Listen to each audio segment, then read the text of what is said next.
Okay, it starts. Hello. Are we live? Yeah, I think so. Hello everyone. We have webcams today. Alex, we can wave. Hello. Hi. Welcome to Wednesday, the something or other of April 2014. I am Dean, and with me is Alex. Say hello, Alex. Hello, Alex. Hey, good job. About time you said it correctly. Good. We are from My Trading Hub, and those of you that are watching are here to see a webinar about the retrace strategy. On our website, we have lots of strategies that we teach. One of them is the price action retrace. And for the next hour, hour and a quarter, hour and a half or so, we're going to spend some time going through this strategy and have a look at it and look at some examples and basically give you a quick rundown on how to trade it. So without further ado, let's crack on. In front of you now, you should be able to see a little PowerPoint presentation, and that's basically what we're going to go through for the next hour. You'll see that it starts with the introduction, which I'm kind of babbling on through now, then into the actual strategy itself, then a look at the rules of the strategy, then some kind of advanced ideas and ethics and styles of trading it, just to kind of make as much as you can and also lose as little as you can. And then at the end, if we've got some time, we'll have a look at some advanced stuff, partial closing and moving up time frames and all that sort of good stuff. Yeah, good. Were you going to say something, Alex? No, I was going to say, oh, your screen went. Yeah, I'm just making sure that we're live. Carry on talking, yeah. No, I was just going to say, I've enabled the Q&A as usual, so now most of you know the drill. You can ask questions anytime you want during the webinar.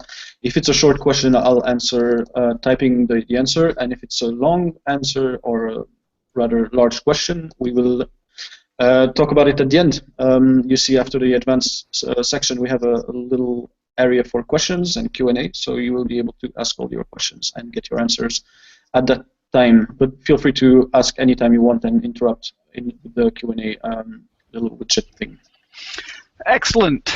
So the way these webinars work then is Alex and I, we take it in turns to kind of host and co-host. So you'll probably hear me talking the most tonight because it's my turn to kind of host. And then Alex will pop in every now and then with his little Belgian accent and his little, you can see on his mouth actually, he's got little waffle crumbs from where he's been eating lots of Belgian waffles.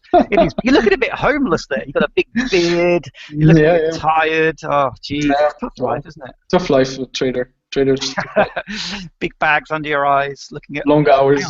Matching headphones. Look, we're organized. Yep. Boom. Right, so the new strategy. I'm going to go to my favorite thing and use a bit of Microsoft Paint. Ooh. So we need to know what the new strategy is and how it works, and more importantly, why it works. Other than you guys just following a set of rules and doing things because we say to, it's important that you understand why actually something's doing what it is and why it actually works like we say it will. And so we'd like to spend a little bit of time talking about it. So as you all know, the market goes up and down, a bit like this crocodile's teeth, which is just an accidental drawing. So that could be a chart of an FX chart, it could be a securities chart, it could be a chart of oil or bonds or whatever, it doesn't matter. Let's just say, for this example, it's an FX pair. 9 times, well, I don't know what the average is, but 60% of the time, let's say, the market is range bound. And then 40% of the time, let's say, the market is trending. When the market's range bound, it could be said that there is no direction / sentiment in the market. So people are basically sitting waiting for something to happen. Now, trends normally start when something does happen, i.e. a news announcement's released, or a president trips over and stubs his toe, or a world war kicks off, or anything really. But something normally is the catalyst and the trigger to start a trend moving. Or start price going out of a range-bound direction and into a trending direction. So when price isn't sat in these ranges, it generally goes into a trend. A trend is categorized in an upwards trend as higher lows, and a downwards trend is lower highs. So you can see here that we are now in an upwards trend. For whatever reason, price has broken out of the range-boundness and has entered the trend bound or trendiness. And this strategy is a style of trading which will hopefully get you into a trend very early. And in some cases, almost exactly as soon as that trend starts, because we're using a news announcement as the catalyst for a trend formation. So with the news trading strategy, all we do basically is sit on our toes. No, that's not the right saying. Sit on our hands and wait for the news to come out. And then hopefully that news will give the market the momentum and the drive and the focus to break out of this horrible trend. Break out of this horrible range boundness and into a trend. And then obviously put us in the best position to counter, to make the most of it.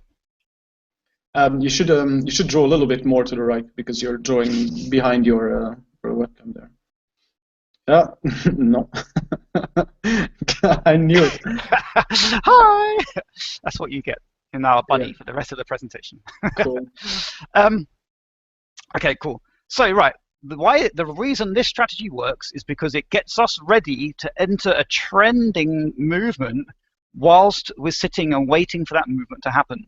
We monitor the markets, we wait for a news announcement, we look for the best pairs to trade. As soon as the news announcement hits, we then wait just a little bit longer, 5 minutes to be precise, just to be sure that that trend has actually started. Then as soon as we're comfortable that the trend has started, we dive in, we put our positions on, and we make the most out of that trend. Anything to add, Alex? No, not yet. So that's the reason why it works. The reason why we don't use any indicators is actually because we don't actually need to. Because 9 times out of 10, when the market is waiting for a news announcement, it is range bound, because everybody knows that a news announcement is coming out. So everybody knows that it's a bit stupid to put a trade on a few minutes before, or 10 minutes, or half an hour, or an hour before a news announcement does come out, because they know they might just get whipsawed or smashed around. So we don't need any indicators to tell us that the market is range bound, because we know by default, because the news is coming out, that the market should be range bound. And we also don't need any indicators to tell us when the market is trending, because we've entered the trade only when the market has begun a trend in the first place. So for this particular strategy, the use of indicators